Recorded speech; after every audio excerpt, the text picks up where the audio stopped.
The body hit the floor like a thunderclap, 6 feet of muscle crumpling between racks of guitars and pawned jewelry. The sound was something between a crack and a thud, the kind that reaches into your chest and squeezes. Blood drained from his face before he even stopped moving, skin going from weathered tan to the color of old concrete in the space of a single heartbeat. Customers scattered. A woman near the door screamed. The bell above the entrance chimed as someone fled into the November night. Elena Marsh didn't think. She dropped to her knees beside the stranger, ripped open his jacket with the hands that knew exactly what they were doing, and locked her fingers over his sternum. 30 compressions. 2 breaths. Repeat.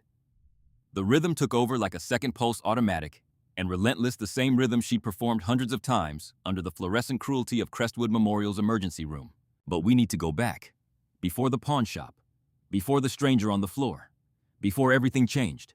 We need to start where Elena Marsh's story really begins, 12 hours earlier, under those same fluorescent lights that had been slowly draining the color from her life for 5 years. 11:47 at night.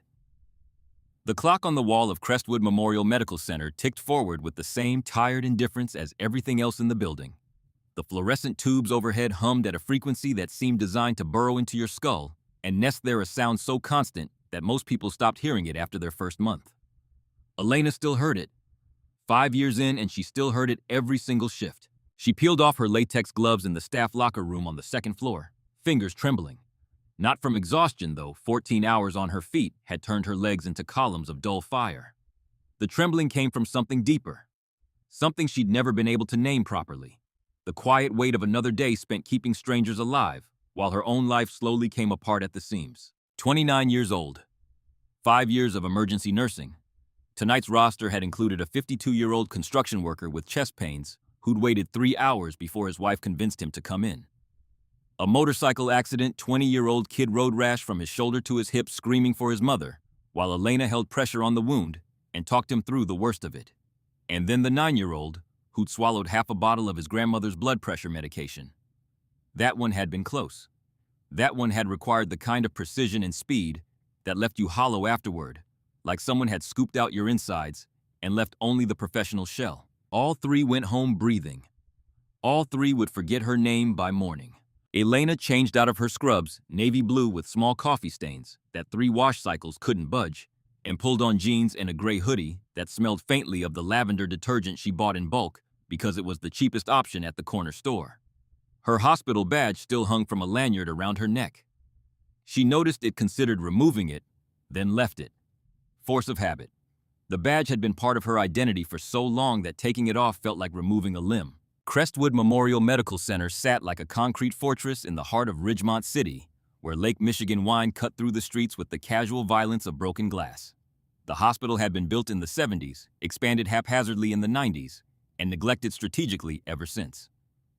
From the outside, it looked institutional and vaguely threatening. From the inside, it smelled like disinfectant and anxiety and the particular despair that accumulates in places where people come to fight for their lives. Elena's phone buzzed as she walked through the ground floor corridor toward the employee exit. She pulled it from her pocket and read the text. Her landlord. 2 sentences, no pleasantries. Rent's due tomorrow. No exceptions this time. She closed her eyes and let out a breath that carried more weight than air should hold. Money was the wound that never healed.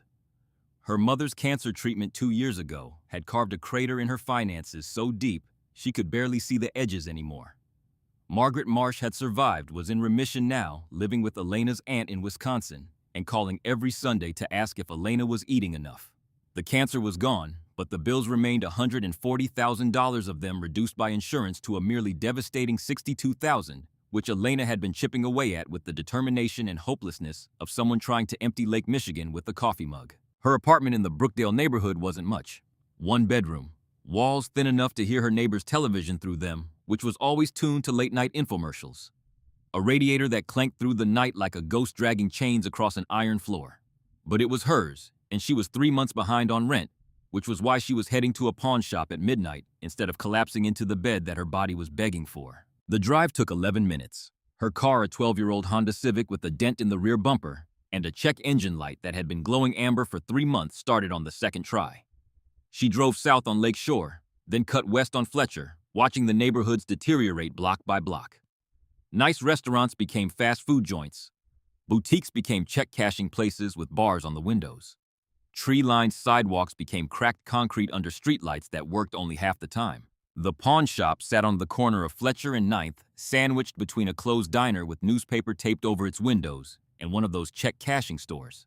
The sign above the door was missing 2 letters, turning the name into something incomplete and vaguely sad. Elena had been avoiding this errand for weeks, but she was out of options. Her father's watch, a 1960s Omega Seamaster with a cream-colored face and a steel bracelet that had molded itself to Robert Marsh's wrist over 30 years of daily wear. He'd put it on every morning before his shift at Ridgemont City Fire Station number 7. He'd been wearing it the day Elena came home from school and found the ambulance in the driveway, light still flashing her mother on the front lawn with a face that told Elena everything before anyone said a word. She was 16 when he died. Heart attack. Sudden and total, the way the strongest things sometimes break without warning, without negotiation. The watch had come to her because her younger brother wanted nothing that reminded him of that day, and her mother couldn't look at it without crying. Elena wore it, sometimes held it often, and had pawned it 4 months ago for $600 to cover a utility bill that threatened to leave her in the dark. Tonight, she had $700 in a white envelope in her bag. Every dollar scraped together from extra shifts, skipped meals, and the brutal arithmetic that poverty demands. She was buying it back. The street was nearly empty at this hour. A few cars drifted past like ghosts, headlights cutting pale tunnels through the November cold. Elena pushed through the door of the pawn shop, and a bell chimed overhead, thin and cheerless. The interior smelled like dust, old leather, and something harder to name. Desperation, maybe. The particular perfume of objects that people had surrendered when they ran out of choices. Guitars hung on the walls like trophies from lives that had gone quiet. Glass cases held rings and watches and bracelets, each one a story someone had decided to stop telling. Shelves along the back were stacked with electronics, power tools, and a set of golf clubs that looked like they'd never been used. Behind the counter stood Warren Goss, the owner. Mid-50s, thinning hair combed over a scalp that shone under the overhead lights, and a permanent expression that suggested the world had disappointed him early, and he'd never forgiven it. He looked up from a battered laptop and didn't smile. "We're closing," he said flatly. "I called earlier." Elena kept her voice steady. "About the Omega. I'm here to get it back." Warren's eyes narrowed slightly, the look of a man calculating whether this transaction was worth the effort of standing up. Then he nodded once and disappeared through a door behind the counter. Elena waited, hands in her pockets, surrounded by the artifacts of other people's misfortune. She studied a guitar on the wall, a Martin acoustic with a scratch across the body. Someone had loved that guitar once. Someone had played it in a living room while their family listened, or alone in a bedroom at 2 a.m. when sleep wouldn't come. Now it hung in a pawn shop on Fletcher Street with a price tag dangling from the tuning pegs. The door chimed again. A man walked in. Tall, broad-shouldered, maybe mid-30s. He wore a faded Army-issue jacket and cargo pants, the kind of clothes you'd find at any surplus store, except these looked like they'd actually been worn in the field. His face was hard-angled and weathered, jaw-cut. Sharp eyes set deep under a brow that had collected its share of sun and wind and things that most people would never see. Dark hair cropped military short. He moved with a controlled economy that Elena noticed without really thinking about it, the way someone trained to be efficient moves through space. No wasted motion, no unnecessary sound. He didn't look at Elena, didn't acknowledge her presence at all, just walked past her toward a display of knives in a locked glass case near the back of the shop. His boots barely made a sound on the tile floor. Warren returned from the back room holding a small cardboard box. He set it on the counter and opened the lid without ceremony. Inside, the Omega gleamed, polished steel catching the overhead light. Cream-colored face with hands that still swept forward in their eternal circle. The second hand ticking faithfully, keeping time for no one since Elena had surrendered it 4 months ago. 700, Warren said. Same number, different tone. This was business. Elena pulled the envelope from her bag and counted out the bills on the counter. 5s, 10s, 20s, a few 50s. The archaeology of her labor, each bill representing hours of her life, traded for paper. Her fingers brushed the watch face as she lifted it from the box, and the touch sent something electric through her chest. Cool metal, familiar weight. She could almost feel her father's presence in the heft of it, as though some trace of him had been absorbed into the steel over 3 decades of daily wear. She was fastening it around her wrist, feeling the bracelet settle against her skin, like a homecoming when she heard the sound. Not loud, just a breath, but wrong. Sharp and involuntary, the sound the body makes when something fundamental breaks inside it. Elena turned. The man in the army jacket was standing very still near the knife case. One hand pressed flat against his chest, fingers splayed as though trying to hold something in place that was coming apart. His face had gone gray. Not pale. Gray. The color of wet cement. Sweat beaded on his forehead despite the cold that seeped through the shop's thin walls. Their eyes met for a fraction of a second. His were wide, confused, filled with the particular terror of a body betraying its owner without warning or explanation. He opened his mouth. No words came out. Then his knees buckled. He went down hard. His skull cracked against the tile floor with a sound that reached into Elena's stomach and twisted. His body folded, limbs going loose, the controlled economy of his movement replaced in an instant by the terrible physics of dead weight. Warren lurched forward behind the counterphone, already halfway to his ear, mouth open but no words coming out. His face had gone the color of spoiled milk. Elena was already moving. She dropped her bag. The watch she'd just reclaimed was forgotten on her wrist. 3 strides and she was on the floor beside him, knees hitting tile hard enough to send pain shooting up her thighs. Her hands went to his neck, 2 fingers pressing into the groove beside his trachea, searching for the carotid pulse. The spot where life announced itself or didn't. Nothing. She tilted his head back with one hand, the other lifting his chin, opening the airway. Textbook positioning performed so many times it had migrated from her conscious mind into her muscles. She leaned close, her cheek near his mouth, watching his chest for the rise that would mean air was moving. Nothing. Call 911, she said. Her voice was sharp and automatic. The voice that 5 years of emergency nursing had built a tool as precise as any scalpel. She didn't look at Warren. Didn't need to. Now. Warren was frozen. Phone in his hand but fingers not moving. His mouth worked silently, producing sounds that weren't words. "We can't," he started. "We can't get involved.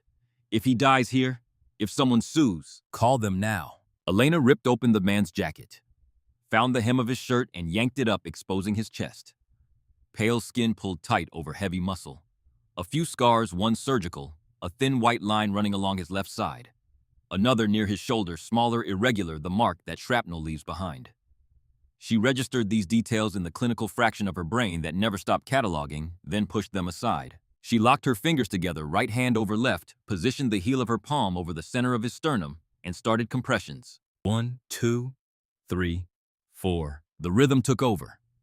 Fast, hard, unforgiving. 100 to 120 compressions per minute. Elena didn't think about the count. She didn't need to. Her body knew this rhythm the way a drummer's body knows a backbeat. It lived in her shoulders, her arms, her locked elbows, the controlled violence of her downward thrust. 30 compressions. She tilted his head back, pinched his nose, sealed her mouth over his, and forced 2 breaths into his lungs. His chest rose and fell mechanically under the pressure. No life in it, just the puppet work of her effort. Back to compressions. 1, 2, 3, 4. Don't touch him. Warren's voice was shrill now, cracking at the edges like thin ice under pressure. You're not on duty. If something happens, you're not covered. Elena ignored him the way you ignore wind. 15, 16, 17. Her arms burned. CPR was brutal physical work, the kind of effort that demolished you, and she'd already spent 14 hours on her feet in the emergency room. Sweat dripped into her eyes. The man's face stayed gray.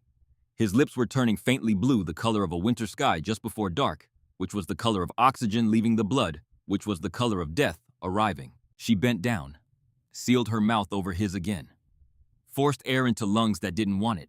Once, twice, then back to compressions. "Ma'am, you need to stop."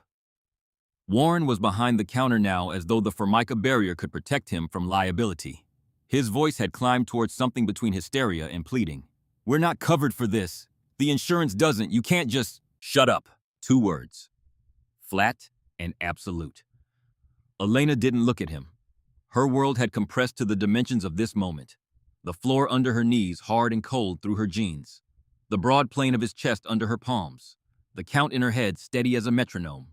And somewhere in the distance, growing closer, the first faint wail of sirens cutting through the November night. She was dimly aware of Warren standing uselessly behind the counter of another customer who had wandered in and immediately backed out when they saw what was happening, of the door chiming shut behind them.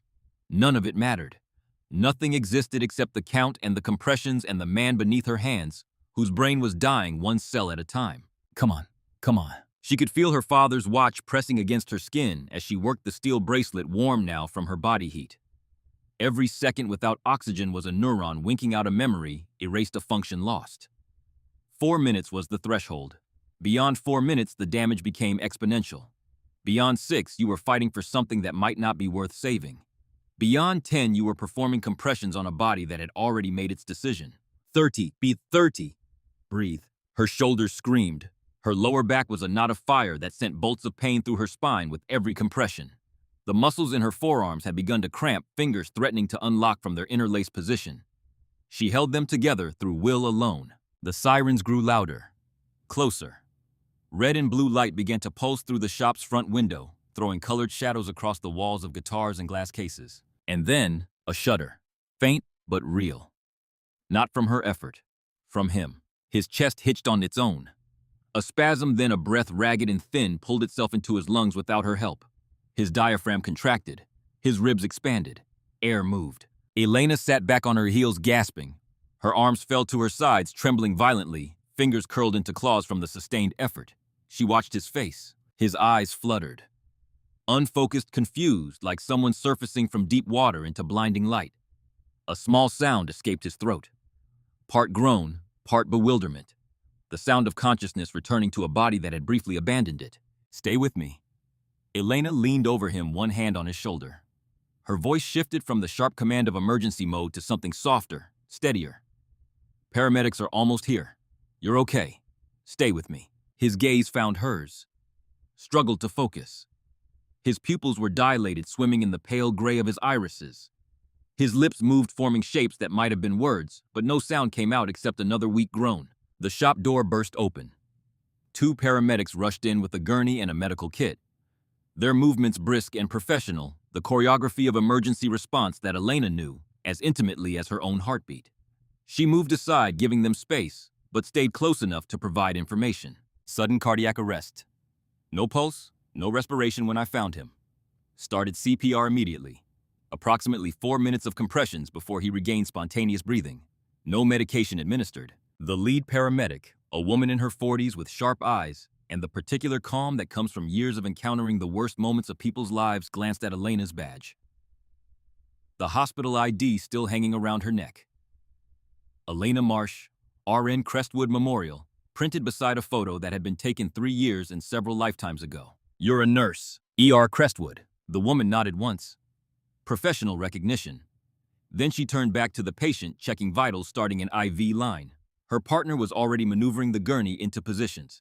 They moved with the efficient urgency that separated good paramedics from adequate ones. Within 90 seconds, they had him stabilized and were wheeling him toward the ambulance outside. Elena stood in the middle of the pawn shop and, still shaking from the adrenaline, watching them load him through the open door. Red and blue lights pulsed across her face. The November cold rushed in through the doorway and wrapped around her sweat-dampened body. Warren Goss was staring at her from behind the counter. Not with gratitude, not with relief, with the expression of a man looking at a liability. You shouldn't have done that, he said quietly. Elena turned to face him, exhausted, still vibrating with the chemical aftermath of what her body had just done. What? You weren't on duty. You're not covered. If he died, if his family sued, this is my shop, my floor, my responsibility. You had no right to. A man was dying. That's not the point. That's the only point. She grabbed her bag from where it had fallen, checked that her father's watch was still on her wrist, and walked out into the cold without another word. The November air hit her like a slap, sharp enough to bring tears to eyes that were already burning from sweat and exhaustion, and something she refused to call fear. She stood on the sidewalk for a long moment, watching the ambulance pull away. Its lights flashed red and blue against the dark buildings of Fletcher Street, painting the closed diner and the check-cashing store, and the cracked sidewalk in alternating colors that looked like emergency and authority, and the kind of help that arrives only after the worst has already happened. The stranger she'd saved was inside that ambulance, alive because she dropped to her knees on a dirty tile floor and refused to stop. He'd go to a hospital. He'd recover, or he wouldn't. She'd never know his name. Elena got in her car. The engine started on the first try this time, which felt like the universe offering a small apology for everything else. She drove home through empty streets parked in the lot behind her building, climbed 3 flights of stairs because the elevator had been broken since August, and locked her apartment door behind her. The radiator clanked. The neighbor's television murmured through the wall. The apartment was dark and small and cold, and hers. She unfastened the Omega from her wrist and set it on the coffee table. The watch kept its faithful count in the silence, each tick a small declaration that time was still passing, whether she was ready for it or not. Robert Marsh had been the firefighter for 23 years, the man who ran toward danger while everyone else ran away. He taught Elena something when she was 9 years old, sitting on his lap at the fire station, while his crew played cards in the background. When someone falls, he told her, you don't ask why. You don't ask how. You run to them. She'd run tonight. On a pawn shop floor surrounded by other people's abandoned possessions, while a man who was afraid of lawsuits screamed at her to stop. Her father would have done the same thing. She fell asleep on the couch with the lights off, and her shoes still on, too exhausted to make it to the bedroom. By 8 the next morning, her phone was ringing. Elena surfaced from sleep the way a drowning person surfaces from deep water. Disoriented, heavy-limbed, her body aching in places she didn't know could ache. The phone buzzed insistently on the coffee table, where she dropped it sometime in the night. She grabbed it without looking at the screen. Hello? Elena, it's Marissa. Marissa Kincaid, head nurse in the ER. Elena's direct supervisor and one of the few people at Crestwood Memorial who treated the nursing staff like human beings instead of interchangeable components in a billing machine. She had a voice that could calm a panicking patient at 20 paces and a laugh that could be heard 3 floors away. Right now, her voice carried neither of those qualities. It was careful, controlled, the voice of someone delivering news they wished they didn't have. Hey. Elena's throat was raw. She cleared it. What's up? A pause. In that pause, Elena felt something cold settle in her chest, the premonition that the body recognizes before the mind catches up. You need to come in, Marissa said. HR wants to see you. HR. Why? There's a video. Elena sat up.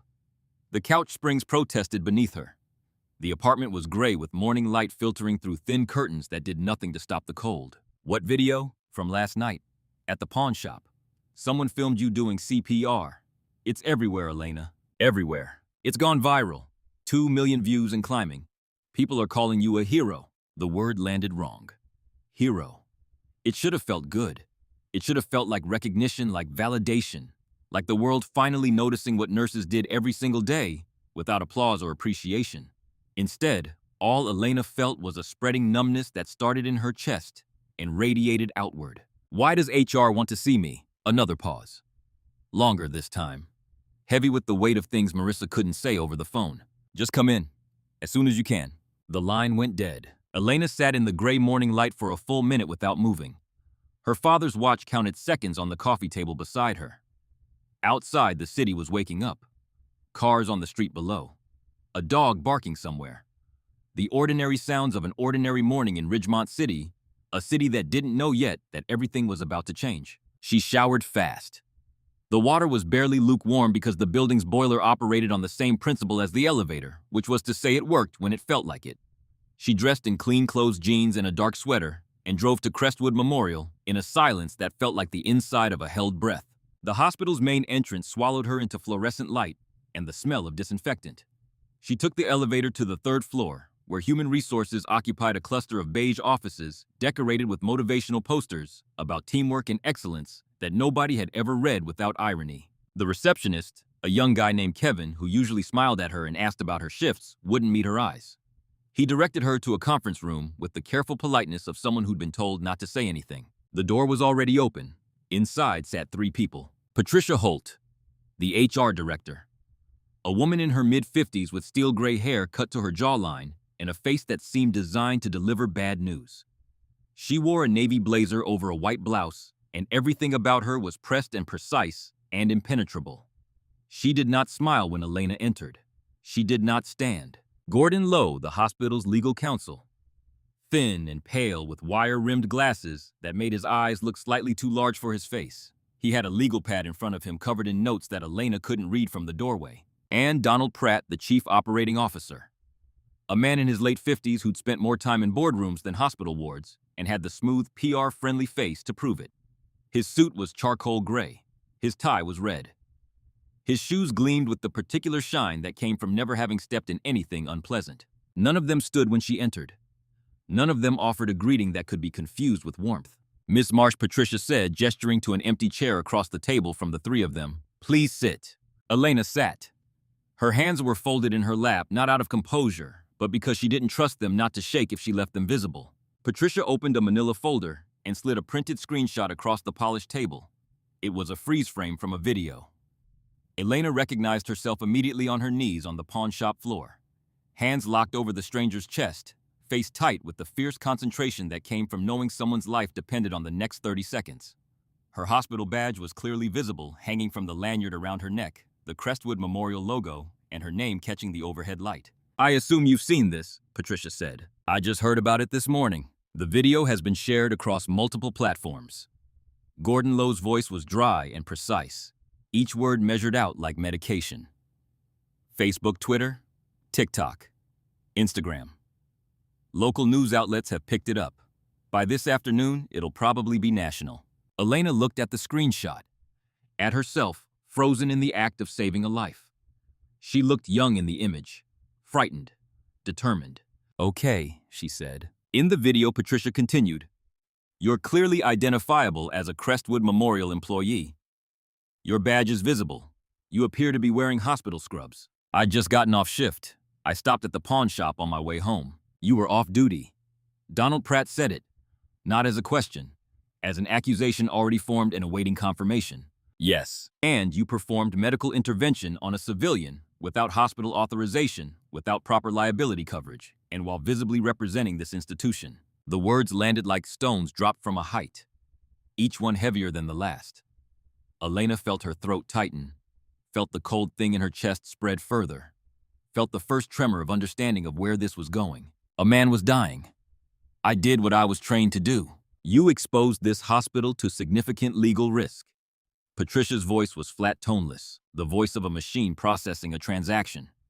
If that man had died, if his family had decided to sue, Crestwood Memorial would have been implicated. "Our insurance doesn't cover off-duty interventions performed while staff are identifiable as our employees. He didn't die. He's alive because I helped him." Gordon Lowe leaned forward slightly, adjusting his glasses with one finger. "The outcome is irrelevant to the policy violation.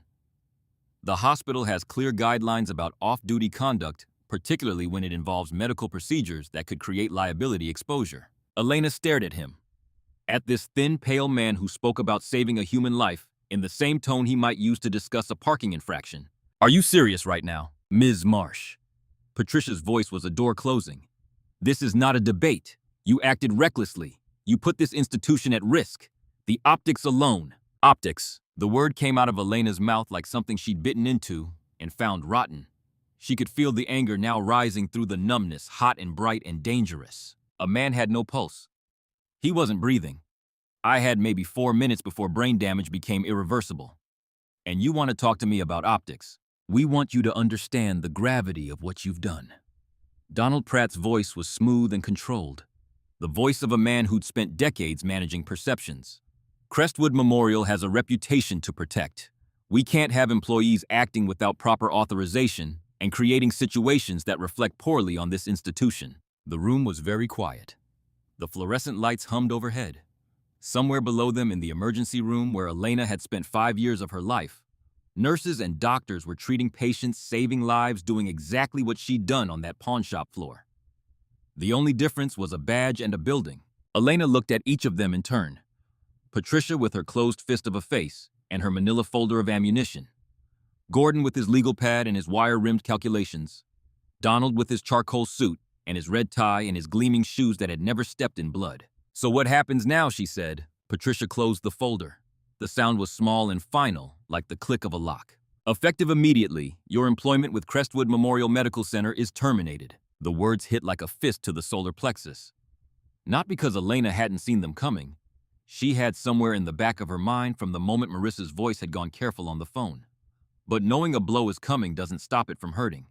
It just means you feel it twice, once in the anticipation and once in the impact. "You're firing me." "This is a termination with cause based on policy violations." Gordon Lowe's voice again, precise as a scalpel and just as cold. You'll receive your final paycheck minus any outstanding obligations. I saved someone's life. Elena's voice rose before she could stop it. The anger was fully present now, burning through her chest, tightening her jaw. That's what you're firing me for. You acted outside the scope of your employment. Patricia stood. You created a liability situation. You left us no choice. No choice. Elena stood so fast her chair scraped backward across the floor. No choice. You're choosing to fire a nurse for doing exactly what nurses are supposed to do. This meeting is over. Patricia remained standing unmoved, a gray monument to institutional self-preservation. Security will escort you to collect your personal items from your locker. Your badge and access card need to be surrendered immediately. Elena wanted to scream, wanted to flip the table, wanted to tell each of them exactly what kind of cowards they were. She could feel the words building in her throat like pressure behind a dam. Instead, she took a breath, one breath, long and deliberate. She reached up and pulled the lanyard over her head. The badge dangled from her fingers for a moment, Elena Marsh E.R. in Crestwood Memorial, with the photo that had been taken when she still believed this place deserved her loyalty. She set it on the table with a quiet click. You should be ashamed, she said softly. None of them responded. None of them moved. 3 people in pressed clothes behind a polished table watching a nurse walk out of their lives and into the wreckage of her own. A security guard was waiting outside the conference room. Tom Bennett. She'd chatted with him 100 times during night shifts, brought him coffee when the vending machine was broken, listened to stories about his daughter's softball games. He looked miserable. I'm sorry, Elena, he said quietly as they walked toward the elevators. She didn't trust herself to answer. They rode down to the ground floor in silence. Tom escorted her to the locker room, stood outside with his back to the door while she gathered her things.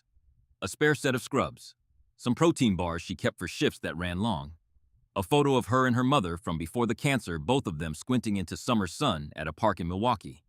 A paperback romance novel she'd been reading during breaks, dog-eared at chapter 11, which she'd never finished now. Everything fit into a canvas tote bag. 5 years of her professional life reduced to a bag she could carry in one hand. As they walked through the emergency department on the way to the exit, Elena saw them. Her co-workers, the nurses she'd worked double shifts with, the doctors she'd assisted in trauma bays, the orderlies, the techs, the people who kept this place running while administrators like Donald Pratt worried about optics. Some glanced away quickly, the way people avoid looking at car accidents because proximity to catastrophe feels contagious. A few offered sad smiles that were half sympathy and half relief that it wasn't them. Nobody spoke. Nobody stepped forward. Nobody said what everybody was thinking, which was that this was wrong. Marissa Kincaid was standing near the nurse's station. She mouthed 2 words. I'm sorry. But she didn't approach. Elena understood. In a place that punished people for doing the right thing, even sympathy was a risk. Elena kept walking. Outside, the November sun was weak and distant, a pale disk behind clouds that looked like dirty cotton. She stood on the sidewalk in front of Crestwood Memorial Medical Center, the place that had been her purpose and her identity for 5 years, and felt the particular vertigo of sudden untethering. Like an astronaut whose tether has been cut, floating free in a void where directions don't exist. Her phone buzzed. A text from an unknown number. Just saw the video. You're amazing. Another buzz. Another text. Then another. Her phone began vibrating continuously as notifications flooded in. Texts, emails, social media alerts. Strangers calling her brave. News outlets requesting interviews. Someone had started a hashtag. Nurse Elena. None of it changed the fact that she was unemployed. That her savings would last maybe 2 months. That her landlord's text from last night was still sitting in her inbox like a small patient bomb. Elena silenced her phone and started walking. She didn't look back at the hospital. If she had, she might have seen Patricia Holt watching from a 3rd-floor window. But she didn't, and it wouldn't have mattered. The apartment felt smaller when she got back. The walls closer together, the ceiling lower, the air thicker with the staleness of a space that had been closed up for too long. She dropped her bag by the door and stood in the middle of her tiny living room, staring at nothing. Her phone was still vibrating despite being on silent. She finally looked at it. The video had crossed 4 million views. The comments were a flood of praise and outrage. People sharing it, tagging friends, calling her selfless and brave and everything that doesn't pay rent. A local news site had already published an article. The headline read like a punchline to a joke nobody was laughing at. Hospital fires nurse who saved man's life. Public outraged. Another outlet, different angle, same fury. Viral hero loses job after life-saving CPR. She set the phone face down on the coffee table and walked to the window. Outside, Ridgemont City spread in all directions. Gray buildings, bare trees, cars moving through streets like blood through arteries. Somewhere out there, the man she'd saved was in a hospital bed recovering from whatever had stopped his heart in a pawn shop at midnight. He'd go back to his life. And she'd go back to what? Her savings. 2 months of rent if she was careful. After that, scrambling for any job she could find. She was a good nurse, but getting hired without a reference from your last employer was nearly impossible. And if potential employers searched her name, they'd find the video and the headlines and the words policy violation and terminated with cause, and they'd decide she was too much trouble. Elena sat down on the couch. The Omega rested on the coffee table where she'd left it, its second hand sweeping forward with the quiet persistence of something that refused to give up. Robert Marsh, firefighter. The man who taught her that when someone falls, you run to them. He'd have done exactly what she did. No hesitation, no calculation, no concern for anything except the person on the ground. I hope you'd be proud, she whispered to the empty room. The silence didn't answer, but the watch kept counting. Her phone rang just before 9 that evening. Elena almost didn't answer. She'd spent the day in a fog, ignoring calls and texts, watching The View count on the video climb past 6 million, while the walls of her apartment seemed to contract by inches. News vans had appeared on her street around 4 in the afternoon. She could see them from her window, satellite dishes pointed at the sky like metal flowers waiting for signal. She'd closed the blinds and turned off the lights. But something about the knock that came at her door at 9 o'clock was different. Not a reporter's knock, eager and insistent. This was measured, authoritative. The knock of someone accustomed to doors being opened for them. Ms. Marsh. A man's voice deep and controlled.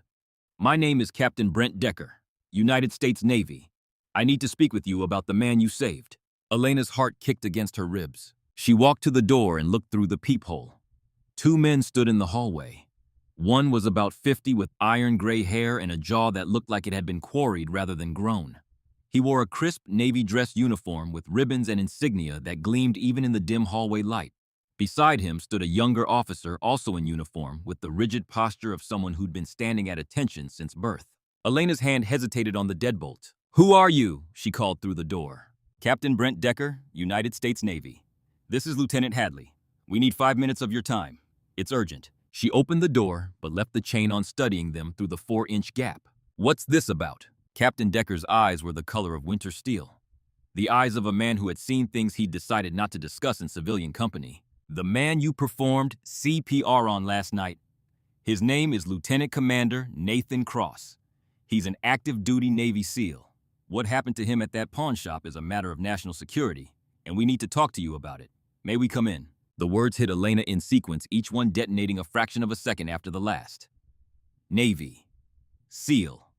National security. She closed the door, unhooked the chain, and opened it wide. The 2 officers stepped inside. Hadley closed the door behind them and took a position near it. Hands clasped behind his back, feet shoulder-width apart. A human barrier between the apartment and the hallway. Decker remained standing in the center of the living room, somehow making the small space feel even smaller, simply by occupying it. He carried himself the way certain buildings carry their foundations, with an immovability that had nothing to do with size. Ms. Marsh, he began. His voice was quiet but filled the room completely. What I'm about to tell you is classified. You'll need to sign a non-disclosure agreement before we proceed. Hadley produced a folder from inside his jacket and handed it to her.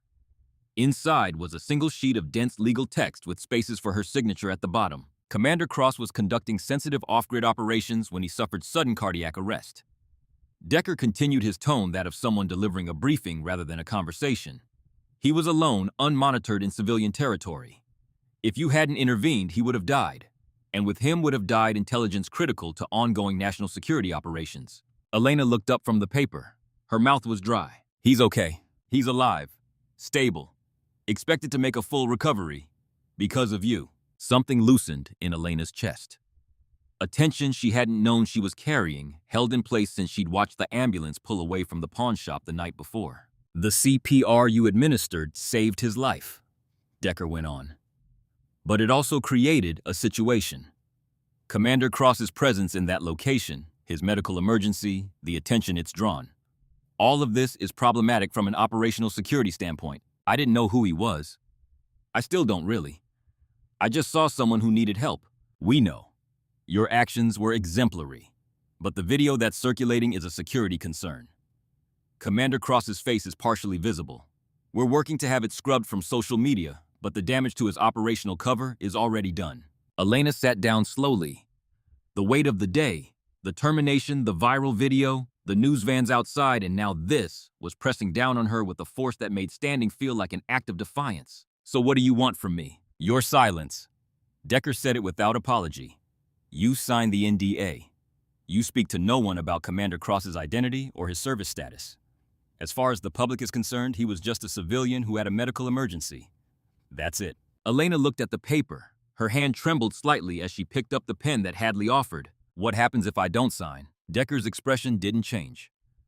Then you'll be legally compelled to sign through other channels, and it will be significantly less pleasant for everyone involved. I'm offering you the courtesy of cooperation. It wasn't really a choice. It was a courtesy wrapped around an order. Elena signed her name at the bottom and handed it back. Hadley countersigned as a witness and returned the document to his jacket. Thank you, Decker said. And for the first time, something shifted in his voice. The military precision softened by a fraction, revealing something almost human underneath. What you did took courage. Commander Cross is alive because you didn't hesitate. That matters. It cost me my job. The words came out before she could stop them. Quiet and raw, carrying the full weight of what that morning's meeting had taken from her. Decker's jaw tightened. A micro-expression barely visible, but Elena caught it. Anger. Not at her. We're aware. We've reviewed the circumstances of your termination, and we're addressing it through appropriate channels.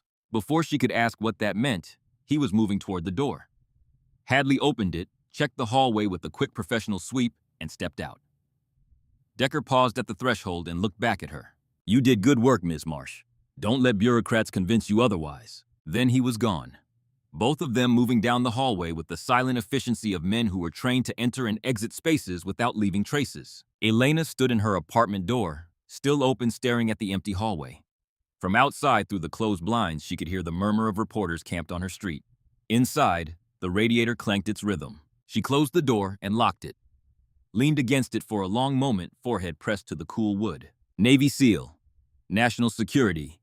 Non-disclosure agreement. Her life had become something out of a movie. Except movies didn't usually include getting fired, facing eviction, and eating protein bars for dinner, because going to the grocery store meant walking past news cameras. She was pushing away from the door when she heard it. The low rumble of an engine outside. Different from the news vans. Heavier. More deliberate. The sound of a vehicle that cost more than her annual salary. Elena went to the window and pulled the blind aside just enough to see. A black SUV with tinted windows had pulled up directly in front of her building. No government plates, no markings, but everything about it communicated authority the way a badge communicates jurisdiction. The rear door opened. A man stepped out. Even from 3 stories up, even in the dim cast of streetlights, Elena recognized him. She'd seen his face on the news a dozen times. Admiral Richard Graves. One of the highest-ranking officers in the United States Navy. A man who testified before Congress, whose name appeared in headlines about military operations and defense policy, and the kind of decisions that shaped the world while most people slept. He looked up at her building. For a moment, impossible though it should have been, at that distance, their eyes seemed to meet through the gap in her blinds. Then he turned and walked toward the entrance. Elena's heart was hammering. She moved away from the window, suddenly aware of her apartment, the secondhand furniture, the medical textbooks on the shelf that she'd kept from nursing school. The coffee mug in the sink she hadn't washed, the general disarray of a life being lived at the margins. 3 sharp knocks. She looked through the peephole. Admiral Graves stood in her hallway. Alone. Wearing civilian clothes, dark slacks, and a navy overcoat, but carrying himself with the kind of authority that no amount of casual clothing could disguise. He was a man accustomed to commanding rooms simply by entering them. Elena opened the door. Ms. Marsh. His voice was quieter than she'd expected. Measured, careful. The voice of a man who understood the weight of every word he spoke. I apologize for the late hour. May I come in? She stepped aside. He entered and she closed the door behind him. The Admiral's gaze swept her apartment with the quick efficiency of tactical assessment. The second-hand couch, the textbooks, the bare walls, her father's watch on the coffee table, the tote bag by the door holding 5 years of her career in its canvas belly. Something in his expression changed, almost imperceptibly. A shift that came and went so quickly she might have imagined it. "I'll be brief," he said, turning to face her. "I know Captain Decker was here. I know you signed the NDA. What I'm about to tell you goes beyond that conversation." Elena waited. She'd stopped being surprised, stopped trying to predict what came next. The day had burned through every expectation she had, and what remained was a kind of exhausted openness, like a field after a fire, black and bare and ready for whatever the wind carried in. "Lieutenant Commander Nathan Cross isn't just any SEAL." Graves continued, his voice carrying the gravity of classified briefings delivered in rooms she'd never see. "He's part of a specialized unit conducting operations that most people in this country will never know about. The intelligence he carries, the missions he's involved in, they're critical to national security at the highest level. When he collapsed in that pawn shop, he was carrying information that, if compromised, could cost American lives." He paused. "Let that settle. You didn't just save a man, Miss Marsh. You preserved a national asset. You protected intelligence that keeps this country safe. And you did it without hesitation, without knowing any of this, simply because it was the right thing to do." Elena's throat was tight. The words felt too large for her small apartment, too heavy for a conversation between a nurse and an admiral at 10 o'clock on a Tuesday night. "I'm just a nurse. You're exactly the kind of person this country needs, which is why what happened to you at Crestwood is unacceptable." Elena's pulse quickened. "What do you mean?" Graves reached into his overcoat and pulled out a sealed envelope. Heavy paper. Official weight. He handed it to her. "This is a formal summons. Be at the Federal Building downtown at 0800 hours tomorrow morning. Conference room 4B. Don't be late."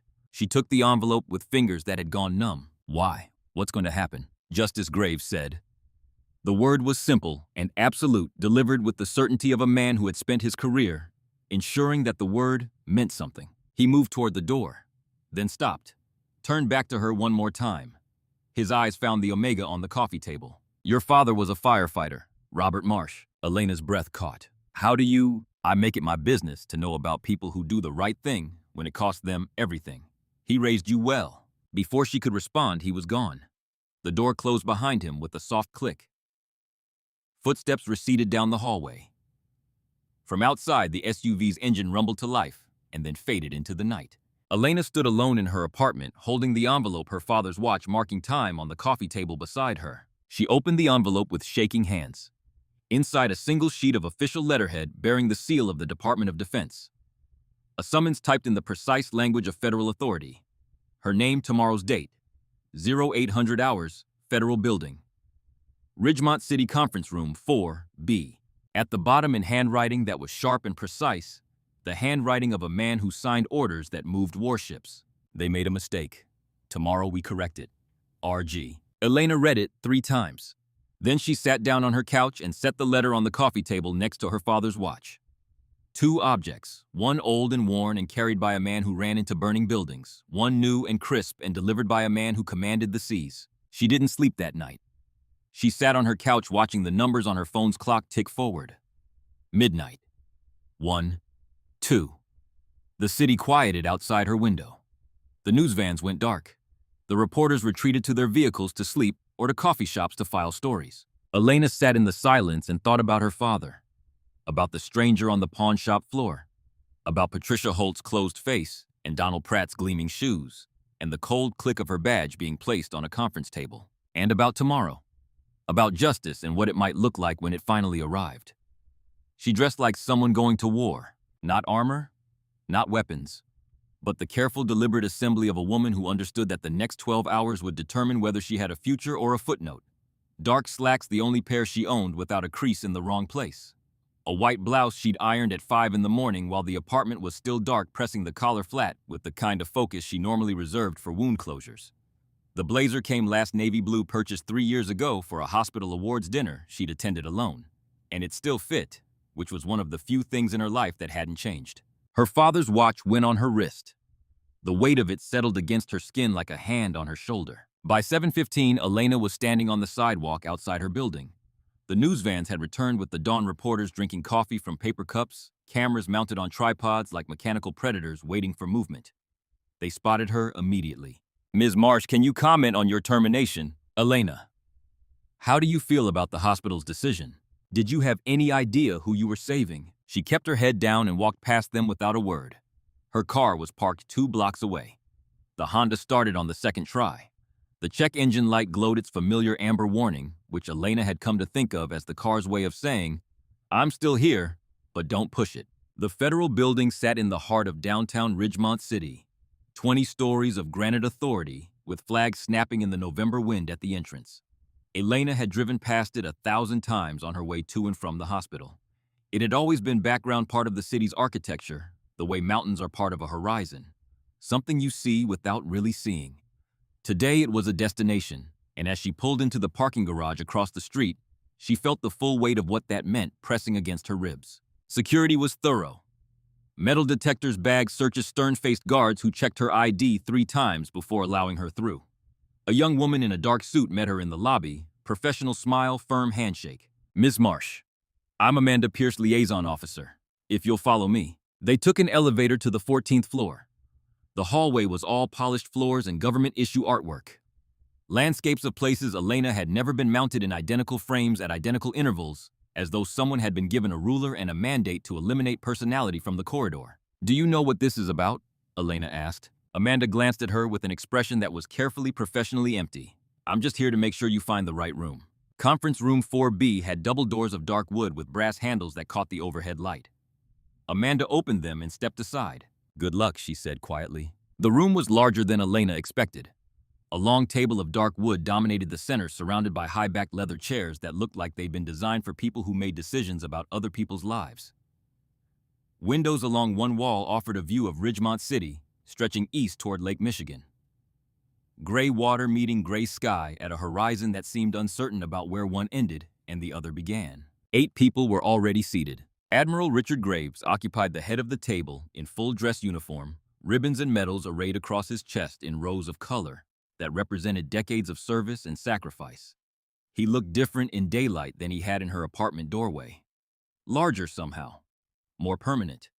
To his right sat Captain Brent Decker, equally formal, his iron gray hair and granite jaw giving him the appearance of a monument that had decided to attend a meeting. Next to Decker was a woman Elena didn't recognize. Mid-60s silver hair, eyes that moved across the room with the quick precision of someone accustomed to evaluating threats. She wore a dark suit and no jewelry, which somehow made her look more formidable than any decoration could have. Beside her sat 2 men in dark suits who had federal agent written into their posture, their haircuts, and the particular way they held their hands on the table, relaxed but ready. On the opposite side of the table were 3 people Elena did recognize, and her stomach dropped. Patricia Holt, looking significantly less confident than she had in yesterday's conference room. Her steel gray hair was the same, her navy blazer was the same, but something behind her eyes had shifted. The certainty was gone, replaced by something that looked like a small trapped animal pacing behind glass. Gordon Lowe, the legal counsel.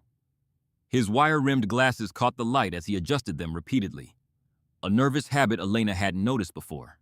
His legal pad was in front of him, but the pen beside it hadn't moved. And Donald Pratt. The COO was staring at the table in front of him as though hoping the polished wood would open up and swallow him into some dimension where none of this was happening. His charcoal suit was the same. His red tie was the same. But his face was the color of skim milk, and the confidence that had filled the hospital conference room, like expensive cologne, was completely absent. "Ms. Marsh." Admiral Graves stood. "Please, sit." There was an empty chair near the middle of the table positioned so that Elena would be facing both sides. She walked to it on legs that felt disconnected from her body and sat down slowly. "Let me introduce everyone," Graves continued. "You've met Captain Decker. This is Director Helen Ashford from the Department of Defense Office of Inspector General. Special Agents Carson and Mitchell from the FBI. And I believe you know the representatives from Crestwood Memorial Medical Center." Patricia Holt would not meet Elena's eyes. She stared at a point on the table, approximately 6 inches in front of her, folded hands as though the wood grain contained instructions for surviving this moment. "What's going on?" Elena managed. "An inquiry." Director Ashford spoke for the first time. Her voice was crisp and authoritative, sharpened by decades of delivering words that people obeyed without question. "Ms. Marsh, 2 days ago, you performed emergency medical intervention that saved the life of Lieutenant Commander Nathan Cross, a decorated Navy SEAL engaged in classified operations. Your actions were exemplary. and by all accounts executed with exceptional skill and professionalism. Elena nodded slowly. Words felt unreliable. However, Ashford continued, your subsequent termination by Crestwood Memorial Medical Center raises significant concerns. When an individual performs a life-saving intervention on military personnel, particularly personnel engaged in sensitive operations, and is then punished for that intervention, it creates a chilling effect. It sends a message that helping members of our armed forces comes with professional consequences. Patricia shifted in her seat. The leather creaked. This inquiry is to determine whether Crestwood Memorial's actions constitute retaliation against a civilian who assisted military personnel and whether those actions violate federal protections. Ashford's gaze swung to the hospital representatives like a searchlight finding its target. Ms. Holt, you terminated Ms. Marsh's employment. Please explain the rationale. Patricia cleared her throat. The sound was small and dry in the large room. The decision was made based on hospital policy regarding off-duty conduct and liability exposure. Ms. Marsh was wearing her hospital badge and scrubs, making her identifiable as a Crestwood Memorial employee while performing unsanctioned medical procedures. She performed CPR on a dying man. Captain Decker's voice cut through the room like a blade across stone. Are you suggesting that's unsanctioned? I'm suggesting that performing medical interventions while visibly representing our institution creates liability concerns that— What liability? Director Ashford interrupted with the precision of someone who had been cutting through institutional evasion for 30 years. The man survived. He's recovering. Where exactly is the liability? Gordon Lowe leaned forward slightly, his glasses reflecting the overhead lights. With respect, Director, the concern isn't the outcome, but the potential exposure. If Commander Cross had died, if complications had arisen, if his family had pursued legal action, his family is grateful. Admiral Graves said it quietly. 5 words, but they moved through the room like a shockwave through still water, reaching every corner, touching every person at the table. I spoke with Commander Cross's wife this morning. She wanted me to convey her thanks to Ms. Marsh for ensuring her husband comes home to their children. Silence. Complete and total. The silence that descends when someone has said the only thing that matters, and everyone in the room knows it. Donald Pratt finally spoke. His voice was careful, each word placed like a foot on thin ice. Admiral, I think there's been a misunderstanding. Crestwood Memorial has tremendous respect for our military. This was never about Commander Cross's service. This was simply a policy matter. A policy that penalizes life-saving action. Ashford's voice was a surgical instrument finding the weakness and pressing. That's precisely what we're here to examine, Mr. Pratt. Because from where I'm sitting, your hospital fired a nurse for doing exactly what nurses are trained to do: preserve human life in emergency situations. She wasn't on duty. Patricia's voice had risen half a step, desperation beginning to show through the professional veneer. She wasn't covered by our malpractice insurance. The hospital could have been exposed to. To what? Special Agent Carson spoke for the first time. His voice was deceptively mild. The voice of a man who had learned that quiet questions were more devastating than loud ones. Good Samaritan laws in this state provide immunity for emergency medical assistance rendered in good faith. Ms. Marsh's actions fall well within those protections. So, what exactly was Crestwood afraid of? Patricia's mouth opened, closed, opened again. No words emerged. Elena sat very still, watching this unfold like a spectator at her own life. These people, these powerful, serious, dangerous people, were fighting for her, defending her, holding the institution that had discarded her accountable in ways she never could have managed alone. She wanted to feel grateful, and part of her did. But another part, the part that had spent the last 24 hours in the dark of her apartment, questioning whether she'd done the right thing, felt something else entirely. Vindication so sharp it hurt. Let me be clear about something. Admiral Graves spoke, and the room went still the way rooms do when someone with absolute authority decides to use it. Commander Cross is one of the most highly trained operators in the United States military. He possesses skills and knowledge that are irreplaceable. The operations he's involved in save American lives. When he collapsed in that pawn shop, he was carrying intelligence that, if lost, could have compromised ongoing missions and put service members at risk. A pause. Graves let the weight of that settle onto the shoulders of every person at the table. Ms. Marsh didn't know any of this. She saw a human being in cardiac arrest, and she responded. She used her training, her skill, her courage. His gaze locked onto Donald Pratt with a force that was nearly physical. And for that, you fired her. You fired her because you were more concerned about theoretical liability than actual human life. That's not a policy failure, Mr. Pratt. That's a moral failure. Donald's face had gone from skim milk to something closer to raw beef. His mouth worked, but no sound came out. Crestwood Memorial Medical Center receives federal funding through Medicare and Medicaid. Graves continued, his voice never rising, which made it more devastating than shouting could ever have been.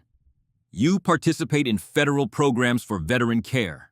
You benefit from tax exemptions as a nonprofit healthcare provider. All of that is contingent on operating in the public interest. Firing a nurse for saving a life is not in the public interest. We were following established protocols. Gordon Lowe tried, his voice thin. Your protocols are deficient. Director Ashford said it with the finality of a gavel. And we will be recommending a full review of your employment policies, particularly as they relate to emergency medical interventions by off-duty staff. The Department of Defense takes a dim view of institutions that discourage civilians from assisting military personnel in crisis situations. Patricia had gone pale. The small trapped animal behind her eyes was no longer pacing. It was frozen. This is unprecedented, she said. You can't. We absolutely can, Special Agent Mitchell said. And we are. Elena found her voice. It came from a place deeper than her throat, from the center of whatever had kept her going through the last 48 hours. What does that mean for me? Ashford turned to her, and something in that severe, angular face softened by a fraction, the smallest concession to humanity that a woman in her position could afford. It means we're conducting a formal investigation into Crestwood Memorial's employment practices. It means your termination is under federal scrutiny, and it means there will be consequences for the people who made that decision. I don't want revenge. Elena said it quietly but clearly. I just want my life back. You'll get more than that. Admiral Graves said it like a promise made under oath. The meeting continued for another hour. Questions were asked that Patricia and Donald could not answer without incriminating themselves or their institution. Documents were produced that revealed the termination decision had been made in less than 20 minutes, without consulting the nursing staff, the emergency department, or anyone who might have argued for common sense over corporate reflex. They'd seen the viral video, panicked, and cut Elena loose to protect their image. By the time it ended, Elena's head was spinning. She was dismissed first. Director Ashford told her she'd be in touch regarding next steps. Admiral Graves walked her to the door. What happens now? She asked him in the hallway, her voice barely above a whisper. Now. Graves's expression was grim and certain. Now we make sure they understand there are consequences for cowardice. Elena left the federal building in a daze, emerging into cold sunlight that felt surreal after the fluorescent intensity of the conference room. Reporters were waiting on the steps. They must have followed her. She walked past them without stopping, without hearing their questions, without seeing anything except the sidewalk in front of her feet. She sat in her car for 10 minutes before starting the engine. Her hands wouldn't stop shaking. The next 3 days moved with the gathering speed of an avalanche. Michael Thornberry called on a Tuesday evening. Elena was sitting on her couch eating soup from a can because going to the grocery store meant running the gauntlet of news cameras that had taken up permanent residence on her street. Ms. Marsh. A man's voice, direct and careful. My name is Michael Thornberry. I'm a staff writer for the Ridgemont Chronicle. I'm working on a story about what happened to you, and I was hoping to get your perspective. I'm not giving interviews, I understand. But there's something you should know. I've been digging into Crestwood Memorial's employment records, and you're not the first person they've terminated under questionable circumstances. Elena set down her soup. Over the past 7 years, there have been at least 9 other cases where medical staff were fired after making decisions that conflicted with administrative policies. Thornberry's voice had the controlled urgency of someone sitting on a story that was bigger than he'd expected. Reporting safety violations, refusing to discharge patients who needed continued care, pushing back on cost-cutting measures that put patients at risk. In every case, the hospital cited policy violations and terminated them. Elena's attention sharpened. The fog that had surrounded her for days began to thin. What kind of cost-cutting measures? A nurse named David Brenner was fired 3 years ago for reporting that the hospital was keeping patients in the ER for extended periods to manipulate occupancy statistics and inflate billing numbers. He filed a wrongful termination suit, settled quietly, signed a confidentiality agreement. Then there was Dr. Sarah Blackwood, an attending physician who refused to discharge a stroke patient the administration deemed stabilized. The patient suffered a second stroke 12 hours after being sent home. Died 3 days later. Blackwood went to the media. Crestwood claimed the termination was unrelated. A radiology tech named Raymond Pope was let go after refusing to falsify billing records. Elena's hands had stopped shaking. Something else was happening now. Something that started in her chest and spread outward with a heat that was nothing like anger, and nothing like fear, and everything like purpose. How many settlements? Over $2 million total. All with confidentiality clauses. All designed to make people disappear quietly. Thornberry paused. I think there's a pattern here, Ms. Marsh. I think Crestwood Memorial has been systematically punishing anyone who puts patients before the bottom line and paying them to stay silent about it. Your case has visibility that none of theirs did. If we can connect your termination to a broader pattern of institutional retaliation, this becomes a much bigger story. The kind that forces real accountability. Elena stood up from the couch, walked to her window. Outside, the news vans sat in the dark, their satellite dishes pointed at the sky. Inside, the apartment felt different. The walls didn't seem as close. The ceiling didn't press as low. She thought about David Brenner fired for telling the truth, about Dr. Sarah Blackwood who'd fought for her patient and lost everything, about Raymond Pope and the billing records and the $2 million in hush money. 9 people, 9 careers destroyed, 9 lives rearranged by the same institutional machinery that had chewed her up and spit her out. She wasn't the first. She was just the one who happened to be caught on camera. Elena made a decision. Not a careful one, not a calculated one. The same kind of decision she'd made on the pawn shop floor, instinctive and absolute, the body moving before the mind could construct objections. Publish everything she said. I'll go on the record. She spent the next 2 hours on the phone with Thornberry, providing details confirming timelines, approving a quote that would appear near the end of his article. Then she opened her laptop and started searching. It took less than 10 minutes to find the first article about David Brenner. Then Dr. Blackwood's story. Then another name and another. Each one a thread in a web she hadn't known existed until now. Her phone buzzed. Senator Diana Calloway's office. The senator served on the Armed Services Committee and had taken an interest in Elena's case. An aide explained that the senator wanted to hold a joint press conference. Elena, the senator, and Admiral Graves, if he was willing. A unified front. A public statement that saving lives should be celebrated, not punished. Elena agreed before the aide finished explaining the logistics. The press conference was held the next morning on the steps of City Hall. Senator Calloway in a sharp gray suit, Admiral Graves in full-dress uniform, Elena between them in the navy blazer and her father's watch. Cameras everywhere. Reporters packed 3 deep behind metal barricades. Elena stepped to the microphone. The crowd quieted. Wind off Lake Michigan pulled at her hair. "I'm not a hero," she said. Her voice was steady despite the tremor in her hands that nobody could see behind the podium.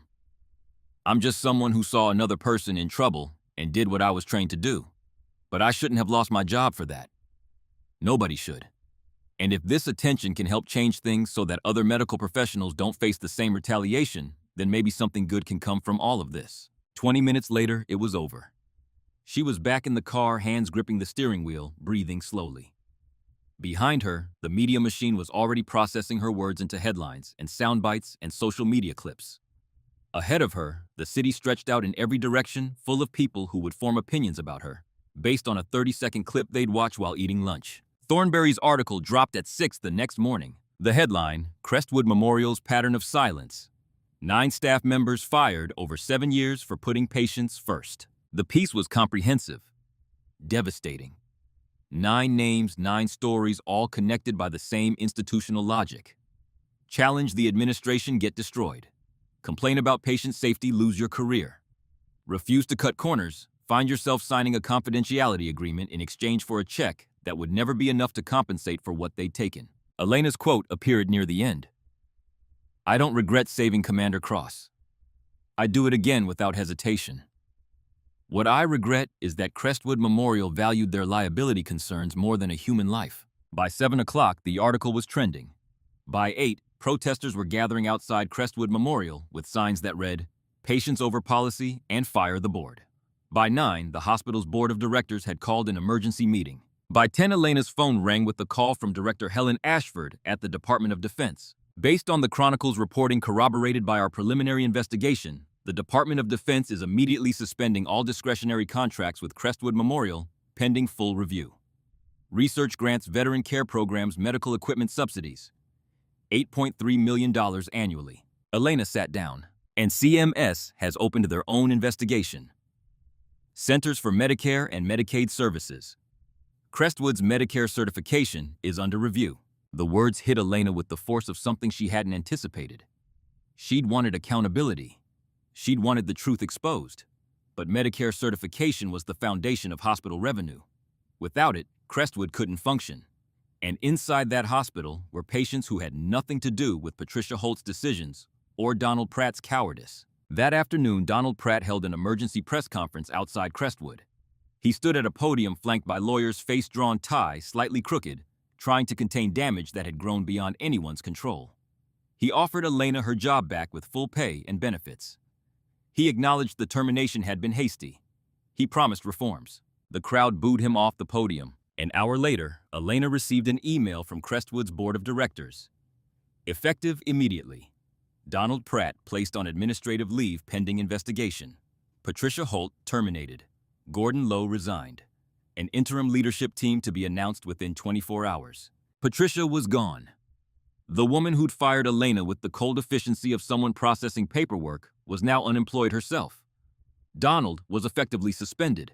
The administrative structure that had crushed Elena was crumbling from the inside. Then the call Elena had been dreading. Dr. Philip Strand, Chief of Emergency Medicine, a man she'd worked under for 5 years. Old school, brilliant, fiercely protective of his staff. "I fought your termination," he told her. His voice was tight with controlled anger. "I told them it was unconscionable. I threatened to resign if they went through with it. Patricia and Donald overruled me. Said it was an administrative decision outside my purview. I didn't know that. I'm calling because what's happening right now, the investigations, the Medicare review, it's necessary. Crestwood needs to be held accountable. But Elena patients are going to suffer in the crossfire. We're already seeing it. Elective procedures canceled, staff calling in sick, patients asking to transfer.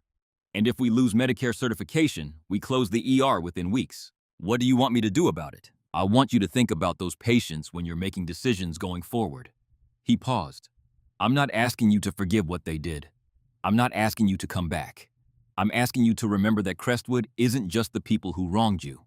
It's the hundreds of patients we treat every day who have nowhere else to go." The weight of it settled on Elena's shoulders. This was the part nobody warned you about. The part where justice had a price, and the people paying it weren't the ones who deserved to. She hung up and sat in silence.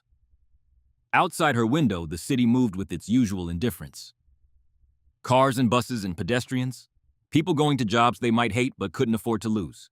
People carrying burdens nobody else could see. Her phone rang again. This time a D.C. area code. "Ms. Marsh, this is Colonel Andrea Vance, United States Army Medical Command." The voice was crisp, female, zero tolerance for wasted time. "We've been following your situation closely. The termination, the federal investigation, your background as an emergency nurse. We're impressed. More than that, we're interested." "Interested in what?" "In offering you a position. Emergency medical coordination for military trauma response units. You'd be working directly with special operations medical personnel, developing protocols for civilian military medical cooperation in crisis situations, training both military and civilian responders on coordinated emergency intervention." Elena walked to her window. Below her, she could see the edge of a news van satellite dish. Above the sky was the flat gray of a Midwest November. "I'm not military. You don't need to be. Civilian consultant role with the Department of Defense, specifically under the Defense Health Agency. GS-12 pay scale to start. Full federal benefits. Security clearance required." "Why me?" "Because you demonstrated exactly the kind of decisive action we need in our protocols. You didn't hesitate. You didn't calculate liability. You saw someone dying and you intervened with skill and precision. And because what happened to you afterward exposes a critical gap in civilian medical response to military personnel emergencies, we want to close that gap. We want you to help us close it. I need time to think. You have 24 hours. After that, we move to our second candidate." Vance paused. The crispness in her voice softened by exactly 1 degree. "Ms. Marsh, opportunities like this don't come often. And based on what's happening at Crestwood right now, I suspect you're going to need a new direction anyway. This is it." The line went dead. Elena stood at her window, phone in hand, staring at a city that was simultaneously falling apart and offering her a way out. A federal job, working with military medical units, security clearance. Everything she'd lost replaced by something she'd never imagined existed. That evening, Marissa Kincaid showed up at Elena's door with Thai takeout and a bottle of wine they drank from mismatched mugs because Elena didn't own proper glasses. They sat on the couch in relative silence for a while. The television played quietly in the background. More coverage, more analysis, more speculation about Crestwood's future. They're saying it might close within 6 months, Marissa said eventually, staring at her pad thai. If the Medicare review goes badly, Elena looked at her friend. Marissa had stood at the nurse's station 2 days ago and mouthed, "I'm sorry," without approaching. Now she was sitting on Elena's couch drinking wine and looking frightened. The shift wasn't sudden. It was cumulative. Days of watching the institution she'd devoted 8 years to reveal itself as something rotten. Each new headline stripping away another layer of the loyalty that had kept her silent. "I heard you didn't come to me at the hospital because you were afraid," Elena said. Not as an accusation, just acknowledgement. Marissa set down her fork. "I was afraid of being seen with you, of being next." She paused. "I'm not afraid anymore. None of us are. What they did to you, the way they leaked your finances to that blog, the way they're writing up anyone who mentions your name, it's the last thrashing of people who know they've already lost." Elena went still. "Blog?" Marissa's expression shifted. "You haven't seen it." "Seen what?" "Patricia leaked your personal information before she was fired. Your financial records, the pawn shop, the months behind on rent. There's an article going around. The headline calls you an opportunist." Elena opened her laptop, found the article in 30 seconds. It was worse than Marissa described. Every detail of her financial life laid bare. The medical bills from her mother's cancer, the months of late rent, the pawned watch. All of it framed with the implication that Elena had manufactured the situation for attention, that a woman who couldn't pay her bills had conveniently become a viral sensation. The comment section was a war zone. Half the people defending her, the other half convinced she'd staged everything for a payday. Someone had found her landlord. Someone else had found Warren Goss, who was quoted saying she seemed like she was looking for trouble. Elena closed the laptop. This was the blow she hadn't prepared for. She'd survived being fired. Survived the humiliation of a security escort through her own workplace. Survived the sleepless nights and the dwindling savings and the dread of irrelevance. But this was different. They'd taken her poverty and weaponized it. Made the very thing that had driven her to that pawn shop, the desperation, the 3 months of unpaid rent, the father's watch she'd been forced to surrender, into evidence that she was a fraud. She sat on the couch in the dark. Marissa sat beside her. Neither of them spoke for a long time. Then Marissa said something that changed the temperature of the room. "In the hospital, they're retaliating against anyone who supports you, writing up nurses for minor infractions, reassigning people to terrible shifts.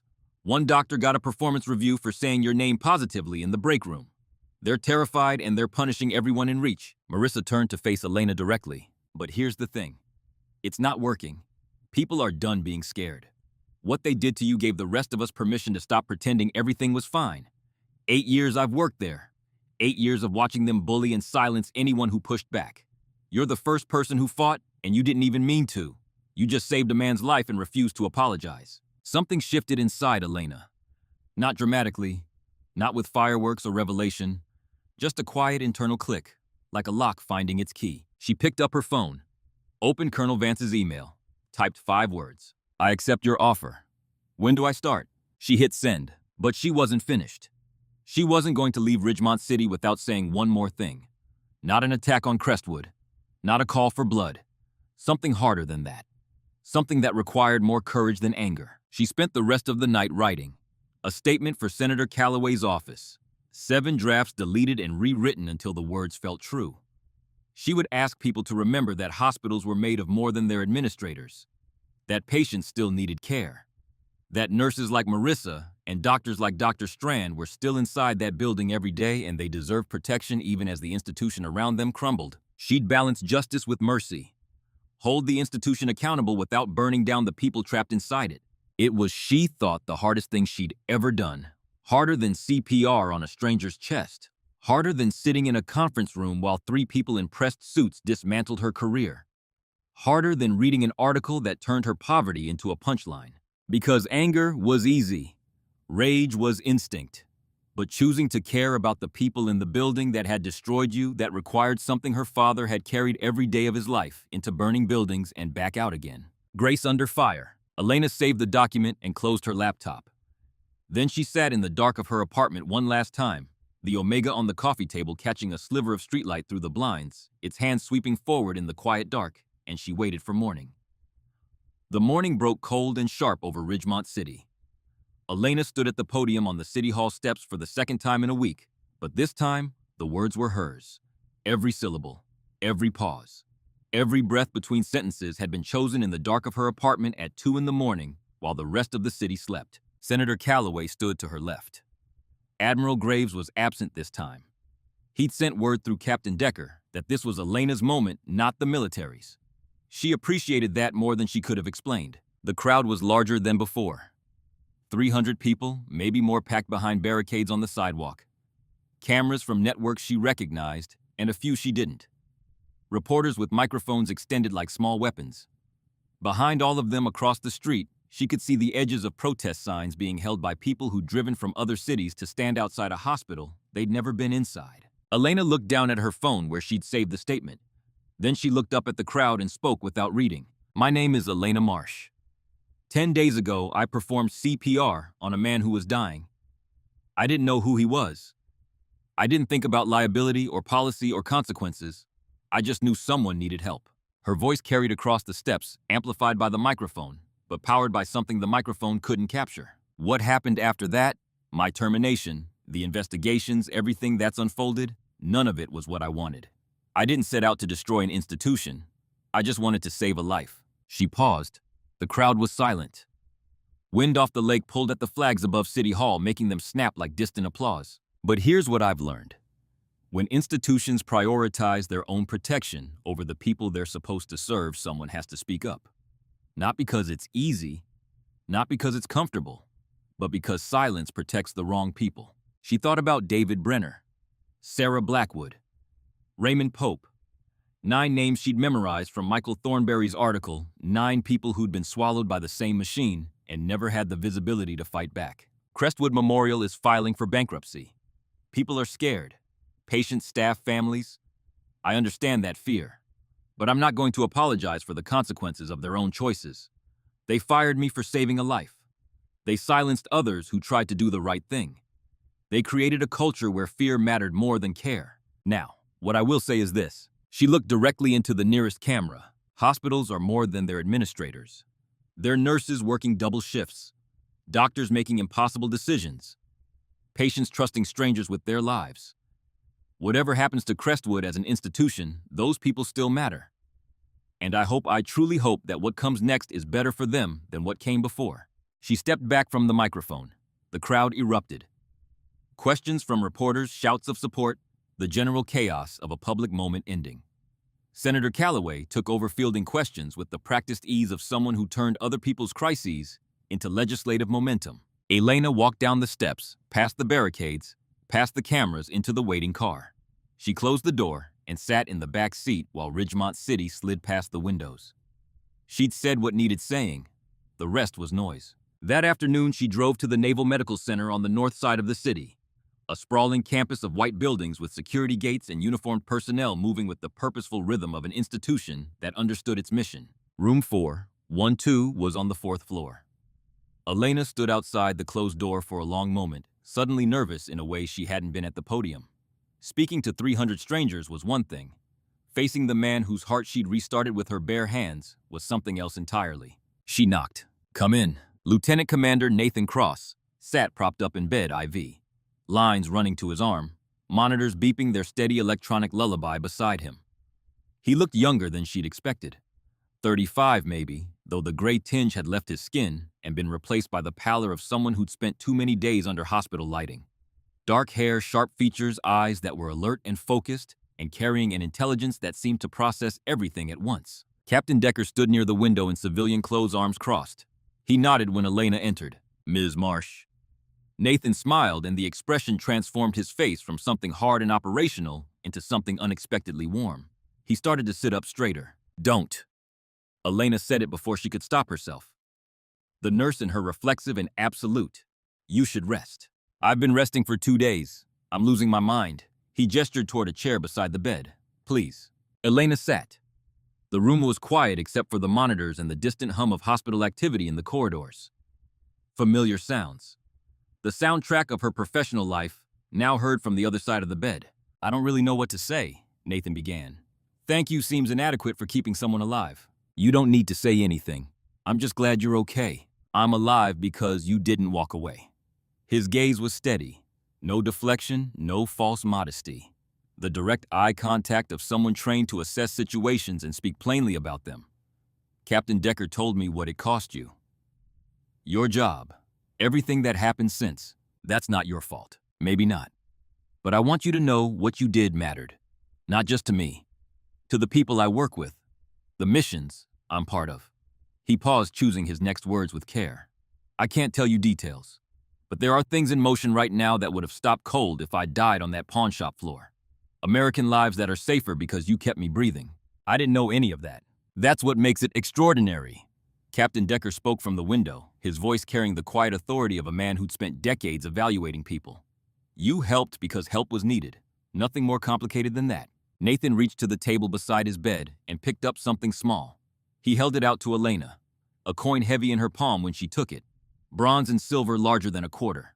On one side, the Navy SEAL trident, an eagle clutching an anchor, and a trident and a flintlock pistol.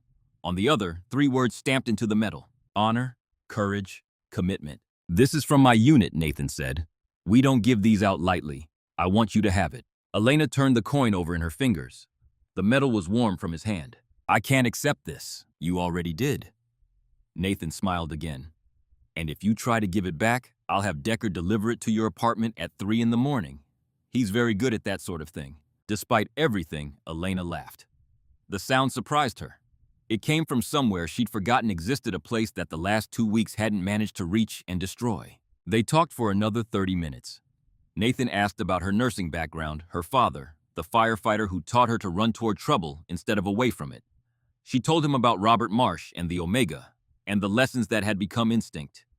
He asked what she planned to do next. She told him about Colonel Vance's offer. He nodded slowly, like a man hearing the right answer to a question he'd been carrying. When she stood to leave, Nathan caught her hand briefly. What they did to you is wrong. His voice was quiet, stripped of everything except conviction. But it's going to be made right. I promise you that.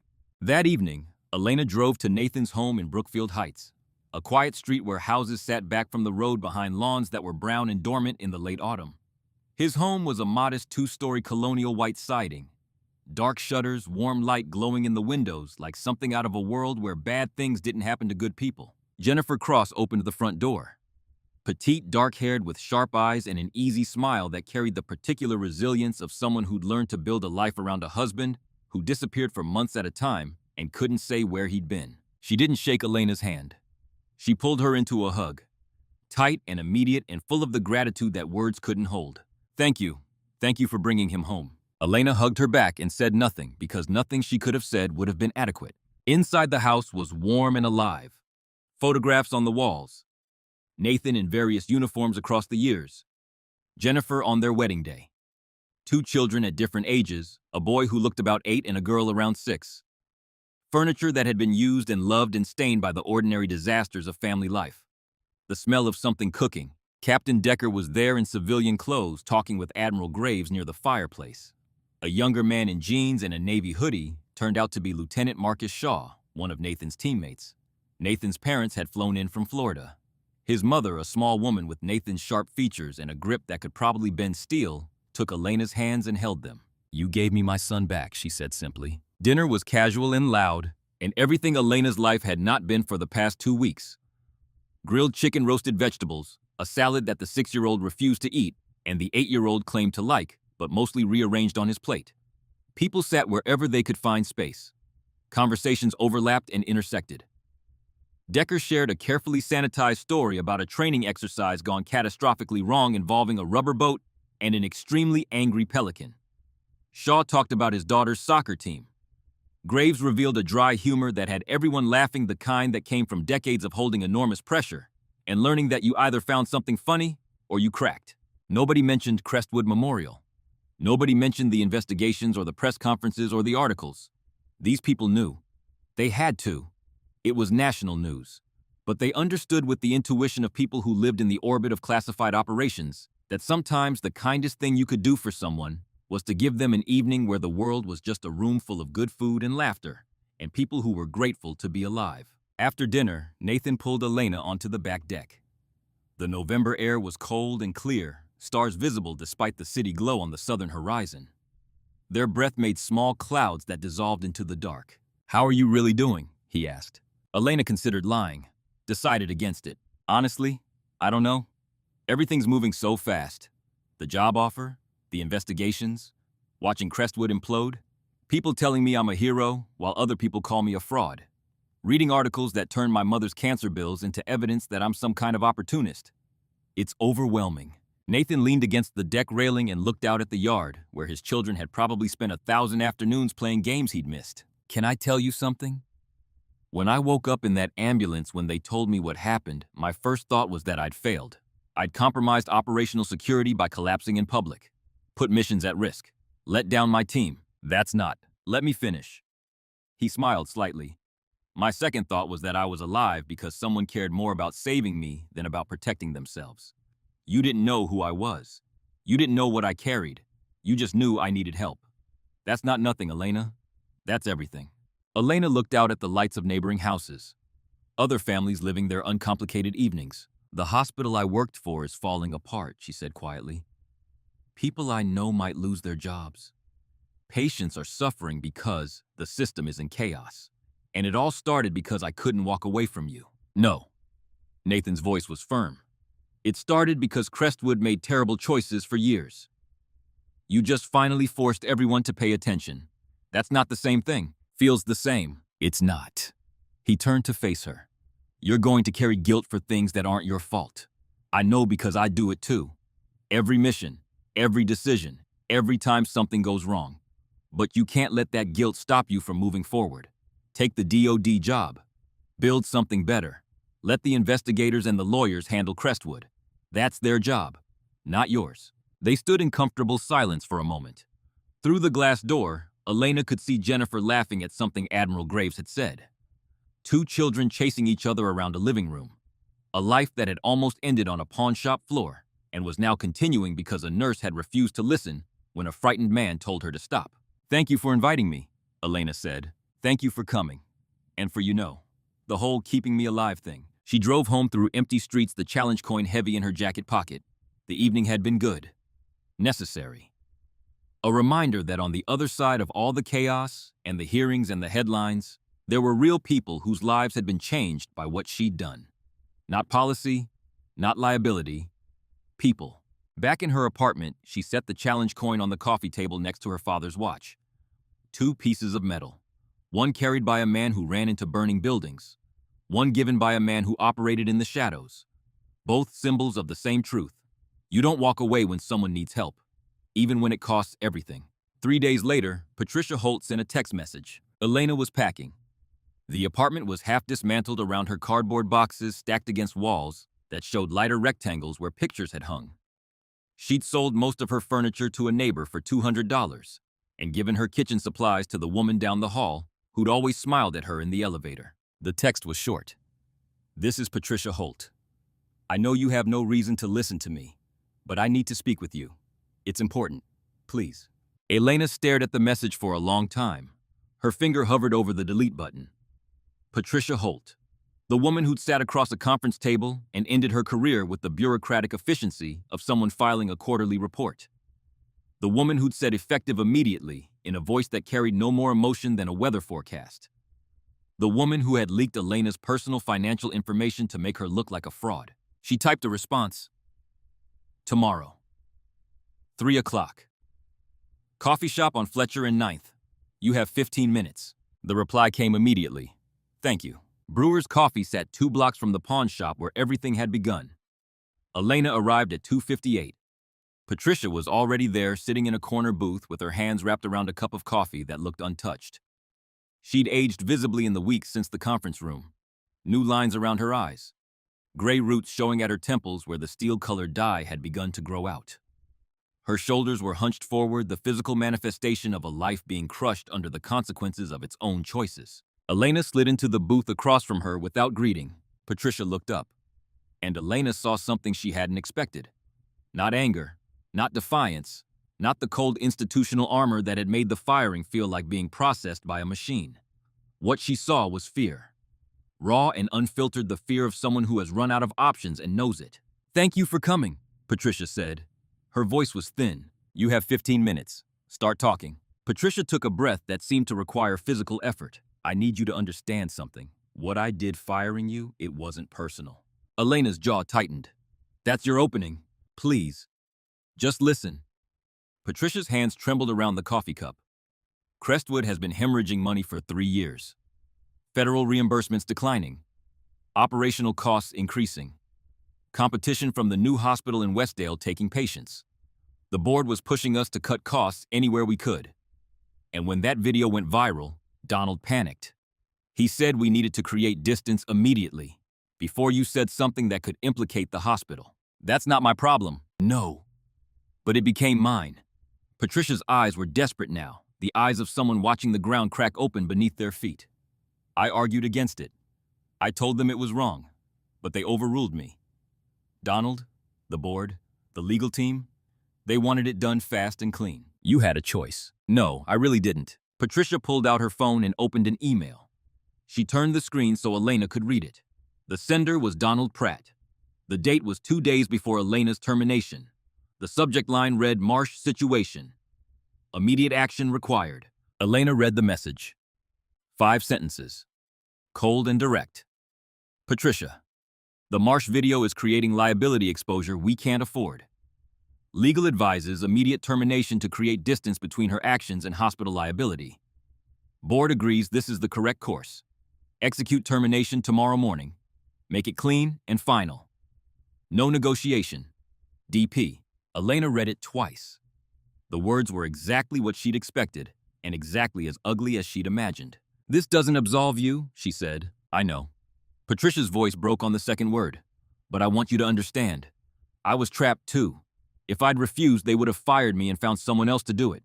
At least if I handled it, I could try to make it less cruel." Elena's voice was quiet, but it cut through the space between them. "You destroyed my career. You took away everything I'd worked for. You humiliated me in front of people I'd spent 5 years building relationships with. And then you leaked my financial records to make me look like a fraud." Patricia flinched. "You're right. You're absolutely right.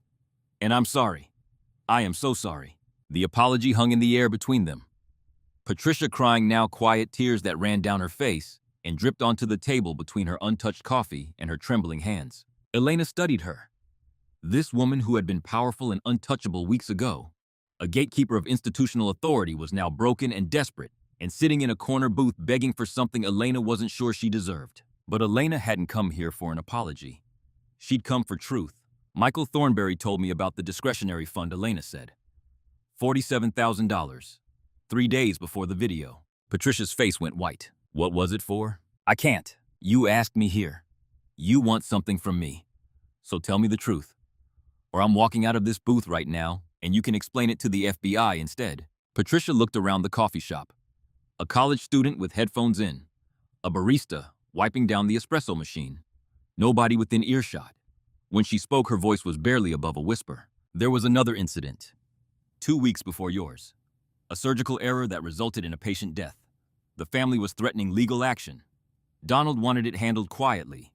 He told me to withdraw funds from the Employee Relations and Crisis Management account, offer a settlement, get them to sign an NDA, make it disappear." Elena felt something cold move through her chest. "Did you?" "Yes, 47,000. They signed. The story never came out." Patricia's hands were shaking badly now, but I kept records, emails, documentation, because I knew. I knew eventually this would catch up to us, and I needed proof that I didn't do this willingly, that I was following orders from people who had the power to destroy my career if I didn't comply. Elena understood now. The real reason for this meeting. Patricia wasn't here to apologize. She wasn't here seeking forgiveness. She was building a defense, positioning herself as a victim of circumstance rather than an architect of corruption, establishing witnesses who could testify that the orders came from above. You want me to speak on your behalf. I want you to tell the truth, that the decisions came from above me, that I was executing policy I didn't agree with. Even if that's true, and I'm not convinced it is, you still made choices. You could have resigned. You could have gone public. You could have refused. And then what? Patricia's desperation was a living thing now straining against the walls of her composure. Be unemployed. Blacklisted. Lose my house. I have a daughter in college. A mortgage. Bills. I couldn't just walk away. Elena looked at her across the table. This woman with her trembling hands and her gray roots and her desperate eyes.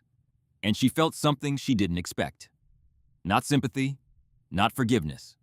Something harder than either of those things. Understanding.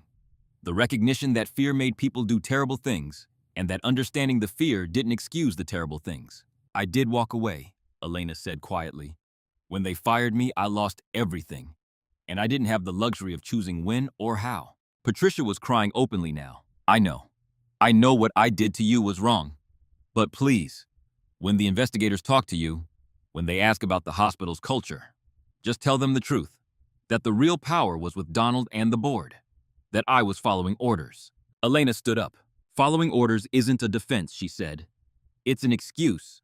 I lost everything because I made the right choice. You kept everything because you made the wrong one. Both of those were decisions. Yours and mine. Elena, please. Your 15 minutes are up. Elena walked out of the coffee shop and didn't look back. The November air hit her face cold and clarifying. The same air that had greeted her outside the pawn shop weeks ago when all of this began. She got in her car, sat for 30 seconds with her hands on the steering wheel. Then she picked up her phone and called the number Special Agent Mitchell had given her during the federal inquiry. She told him everything. The email from Donald Pratt, the $47,000, the patient death that had been covered up with settlement money and a confidentiality agreement, Patricia's admission, Patricia's documentation. When she finished, Mitchell was quiet for a moment. Stay away from her, he said. She's building a defense. Don't give her ammunition. We'll take it from here. 2 days later, Elena was loading the last box into her car when her phone buzzed with a breaking news alert. Donald Pratt had been arrested at his home at 5:30 in the morning.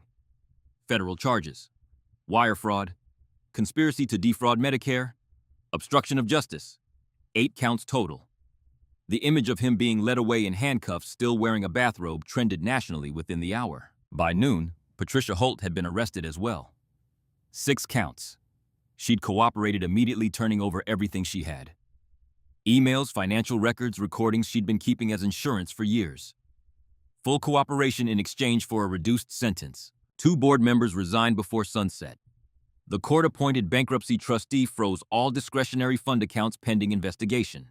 Elena watched the coverage on her phone while sitting in the parking lot of her apartment building. The building she'd lived in for 3 years. The building she was leaving today. She didn't feel victorious. She felt tired, deeply comprehensively tired in places that sleep couldn't reach. The drive to Washington took 9 hours. Through Indiana's flatlands, across Ohio's rolling hills, through the narrow tip of West Virginia, where the highway threaded between mountains. Elena drove in silence. No radio, no podcasts. Just the road and the engine, and the thoughts that moved through her mind like weather patterns forming and dissolving and reforming. She arrived in D.C. just after 7 in the evening. The city glowed against the dark sky. Monuments lit up like beacons. The Capitol Dome, the Washington Monument, the Lincoln Memorial, its columns catching the light in a way that made the marble look almost warm. Her temporary apartment was near the Naval Medical Center. Small, furnished, clean. Government-issue functionality without personality. She carried her boxes upstairs and set them in the living room without unpacking. From the window, she could see a slice of the Potomac and the lights of Virginia on the far bank. Tomorrow, she'd report to the Defense Health Agency. Meet Colonel Vance. Begin orientation for a job that 3 weeks ago didn't exist in her imagination. But tonight, she was just Elena Marsh, 29 years old, a nurse who'd saved a life and refused to be silent about what happened next. The weeks that followed passed with the consuming intensity of a new beginning. Colonel Vance was everything her voice on the phone had promised. Sharp, efficient, demanding, and fair. The work was challenging in ways that made Elena's brain feel alive again after the numbness of the preceding weeks. Protocol development. coordination frameworks, training curricula for military and civilian responders. The job required her to think about emergency medicine, not as a series of individual crises, but as a system, and to find the fractures in that system where people fell through. On a Thursday morning in early December, Elena dressed in dark slacks and a cream blouse and drove to the Naval Medical Center in Bethesda for Commander Nathan Cross's commendation ceremony. The auditorium was intimate, 100 seats mostly filled with officers in dress uniforms and medical personnel. American flags flanked the stage. Admiral Graves stood at the podium. The citation was classified in its specifics, but the language was clear. Extraordinary courage, critical intelligence. Lives saved. Graves pinned the medal to Nathan's uniform and shook his hand. Then Nathan turned to the audience. With the Admiral's permission, I'd like to say a few words. Graves stepped aside. Nathan's gaze found Elena in the second row. This commendation recognizes actions I took in service to my country. I'm honored to receive it. But I wouldn't be standing here at all if not for someone who showed equal courage in a very different setting. Elena felt heat rise in her face as eyes turned toward her. 3 weeks ago, I suffered sudden cardiac arrest while conducting operations. I was alone. Off-grid, in civilian territory. I should have died. Instead, a nurse named Elena Marsh saw me collapse in a pawn shop and didn't hesitate. She performed CPR for 4 minutes while bystanders told her to stop. She saved my life at enormous personal cost. His voice was steady and clear, the voice of a man accustomed to delivering briefings that people's lives depended on. The Navy teaches us that courage isn't the absence of fear. It's action despite fear. Elena Marsh demonstrated that principle as well as anyone I've ever served with.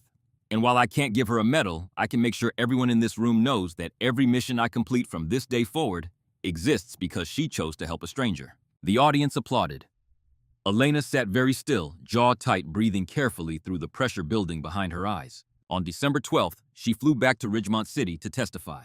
The federal courthouse downtown was granite and authority. The grand jury room was small and wood-paneled, 23 citizens in 2 rows facing a witness chair. Catherine Reeves, the assistant U.S. attorney, was sharp and methodical, walking Elena through every detail. The pawn shop, the CPR, the termination meeting, Patricia's cold dismissal, the pattern of retaliation that Michael Thornberry had uncovered, the discretionary fund, the covered-up patient death. Elena's testimony lasted 2 days. Defense attorneys tried to shake her, suggested she was motivated by revenge, by financial gain, by the attention of a viral video. I'm not here for revenge, Elena said, her voice level and clear. I'm here because there are people who can no longer speak for themselves. Patients who died and had the truth buried along with them. Staff members who were silenced and discarded. Someone has to tell this story. And I'm the one who's here. The defense had no response. The grand jury deliberated for 4 hours. Indictments came down on all counts. Donald Pratt, 8 counts. Patricia Holt, 6 counts reduced for cooperation. 3 board members. Conspiracy and fraud. Elena flew back to D.C. that night and went straight to her apartment. She sat on the couch and stared at the ceiling and tried to feel something other than the bone-deep exhaustion that had become her constant companion. New Year's Eve arrived with the quiet inevitability of a season turning. Elena stood at her apartment window, watching distant fireworks bloom over the National Mall. Colors reflected off the Potomac, red and gold and green, dissolving into the dark water. She'd turned down 3 invitations to parties. She needed the quiet, needed to stand in the space between one year and the next and feel the weight of everything that had happened settle into its proper place. Her phone rang at 11:47, a Ridgemont area code she didn't recognize. Ms. Marsh. A woman's voice, older, unfamiliar, carrying something fragile and heavy at the same time. My name is Helen Garrity. You don't know me, but I needed to call and say thank you. Elena frowned. Thank you for what? My husband. Robert Garrity. He died at Crestwood Memorial 2 years ago.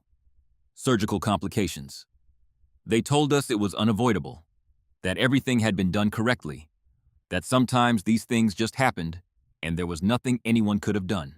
The woman's voice shook, not with anger, with the tremor of someone who had carried grief for 2 years and was now learning that the grief had been built on a lie. After everything came out, after the federal investigation, we learned the truth. There had been errors. The hospital knew. They covered it up. They paid other families to stay quiet. But nobody paid us because they told us there was nothing to find. Elena's throat tightened. She pressed her forehead against the cold window glass. I'm so sorry. The FBI contacted us last week. They're reopening Robert's case. Because of you. Because you didn't stay quiet when they tried to silence you. Because you pulled on a thread and the whole thing came apart. The truth about what happened to my husband is finally going to come out. I didn't know. Elena's voice was barely a whisper. You couldn't have known. But that's what makes it matter. You didn't do this for Robert. You didn't do it for me. You did it because a man was dying on a floor, and you refused to walk away. And everything that followed, every investigation, every arrest, every family that's finally going to learn the truth, all of it flows from that one moment. Helen Garrity was crying now. Quiet tears that Elena could hear in the spaces between words. So thank you, Ms. Marsh. Thank you for being the person who didn't stop, who didn't stay silent, who chose to do the right thing even when it destroyed everything you had. Because of you, I'm going to know what really happened to my husband. After 2 years of wondering, after 2 years of blaming myself for not asking more questions, I'm going to know. The call ended. Elena stood at the window as fireworks continued to bloom over the Potomac. Midnight was approaching. The old year dying, the new one waiting to be born. She thought about Robert Garrity, a man she'd never met, dead 2 years. His family denied the truth by the same institution that had tried to deny Elena hers. She thought about the other patients whose deaths had been concealed, about David Brenner and Sarah Blackwood and Raymond Pope, and all the others who'd been crushed and silenced, about Patricia Holt in a federal holding facility trading everything she knew for a lighter sentence, about Donald Pratt facing 18 years in a place where charcoal suits and gleaming shoes meant nothing at all. And she thought about her father, Robert Marsh, firefighter, who taught her that when someone falls, you run to them. He'd died of a heart attack at 49, and his daughter had grown up to restart a stranger's heart on a pawn shop floor, and that single act had pulled a thread that unraveled 7 years of corruption and silence and death. The trial came in March. Elena flew to Ridgemont City and testified for 2 days in open court. The courtroom was packed.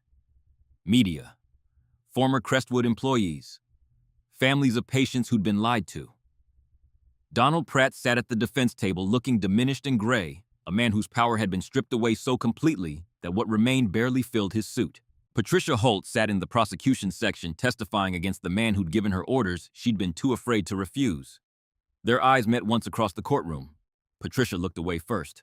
The jury deliberated for 3 days. Guilty on all counts. Donald Pratt, 18 years in federal prison. Patricia Holt, 4 years with credit for cooperation. 3 board members, 3 to 7 years. Gordon Lowe, the legal counsel who told Elena that outcomes were irrelevant to policy violations, received probation in exchange for last-minute testimony. Outside the courthouse, Elena made a brief statement to the assembled media. Justice has been served. The people responsible for years of corruption will face consequences. But more importantly, Crestwood Memorial is being rebuilt with transparency and accountability. The patients and staff, who were never the problem, deserve nothing less. She didn't take questions. She walked to her car and drove to the airport and flew home to a city that was beginning to feel like it belonged to her. Spring became summer. Summer became fall. Elena's work at the Defense Health Agency expanded. Colonel Vance promoted her to GS-14 Director of Civilian Military Emergency Medical Coordination. Her own team, her own protocols, authority to build systems that would outlast her tenure. As part of the bankruptcy settlement, Crestwood Memorial established the Elena Marsh Emergency Medical Fund. $2 million dedicated to supporting healthcare workers who faced retaliation for prioritizing patient care. Legal assistance, financial support, job placement. A formal acknowledgement written into the institution's restructuring agreement that what had been done to Elena and to the 9 others before her would never happen again. 1 year after performing CPR in a pawn shop, Elena stood in front of 200 military and civilian medical personnel at a training conference in San Diego. The Pacific Ocean was visible through the conference center windows, blue and vast, stretching toward a horizon that seemed to promise the world was larger than any single crisis. She was introducing the emergency coordination protocols she'd spent 12 months developing, the culmination of everything she'd learned, everything she'd survived, everything she'd built from the wreckage of a life that had been demolished and rebuilt. The most important thing to remember, she told the audience, is that in emergency situations, we're not military or civilian. We're not on duty or off duty. We're not covered or uncovered. We're medical professionals with one goal: preserving life. The protocols we're implementing today remove the barriers that have existed for decades. They protect patients, and they protect the people trying to save them. After the presentation, a young Navy medic approached her. Early 20s, nervous hands, eyes that carried the brightness of someone who still believed the system could work. "Ma'am, I just wanted to say, I read about what happened to you, what you did for Commander Cross, how you fought back when they tried to silence you. It inspired me to challenge some unsafe practices in my unit. I almost didn't because I was scared of retaliation. But I remembered your story, and I spoke up anyway. Things changed because I did." Elena felt her throat tighten. "What's your name?" "Petty Officer Rebecca Dawson." "Well, Petty Officer Dawson, thank you for having the courage to speak up. That's how systems get better. One person at a time, refusing to accept what isn't right." The young woman smiled. "People like you showed us how," she said. After the conference, Elena walked along the San Diego waterfront. The Pacific rolled in with its steady ancient rhythm. Waves that had been traveling for thousands of miles, carrying energy from storms that had formed and died in the open ocean, arriving finally on this shore, with a sound that was both ending and beginning. She pulled out the challenge coin Nathan Cross had given her, turned it in her palm. The trident caught the California sun. Her phone buzzed. A text from Marissa Kincaid, now working at Westdale Memorial, happy and building a new life. 1 year since the day that changed everything. Proud of you. A message from Nathan Cross. A photo of his kids holding a handmade sign. Thank you, Elena. The letters were crooked and colorful, drawn with the unsteady enthusiasm of small hands. An email from Admiral Graves. A link to an article about the emergency coordination protocols being adopted across the Department of Defense. Your legacy. Well done.